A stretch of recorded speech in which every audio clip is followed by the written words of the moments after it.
ভারতের আগরতলায় বাংলাদেশের সহকারী হাইকমিশনে হামলা ও ভাঙচুর চালিয়েছে ভারতীয় দুর্বৃত্তরা। হিন্দু সংঘর্ষ সমিতির ব্যানারে সোমবার দুপুরে ওই হামলা চালানো হয়। এ সময় বাংলাদেশের জাতীয় পতাকা নামিয়ে ছিঁড়ে ফেলা হয়, আগুন দেওয়া হয় হাইকমিশনের সাইনবোর্ডে। এ নিয়ে দুঃখ প্রকাশ করেছে ভারত সরকার। তবে পররাষ্ট্র মন্ত্রণালয় বলছে এ হামলা ছিল পরিকল্পিত, শুরু থেকেই সক্রিয় ছিল না স্থানীয় পুলিশ। এ ঘটনায় গভীরভাবে ক্ষুব্ধ বাংলাদেশ।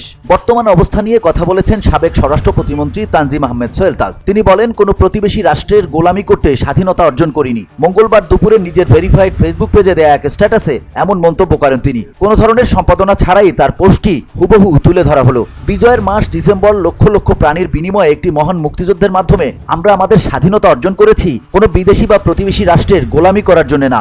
আজকে যারা বাংলাদেশকে নিয়ে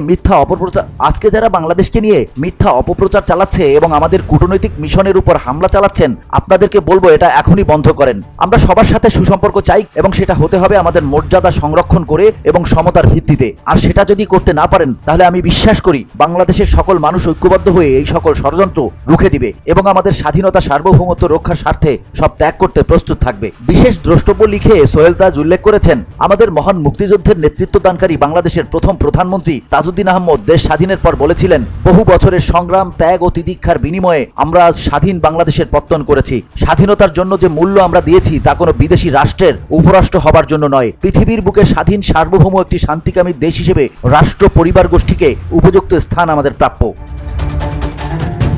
ভিওডি বাংলা নিউজ ডেস্ক।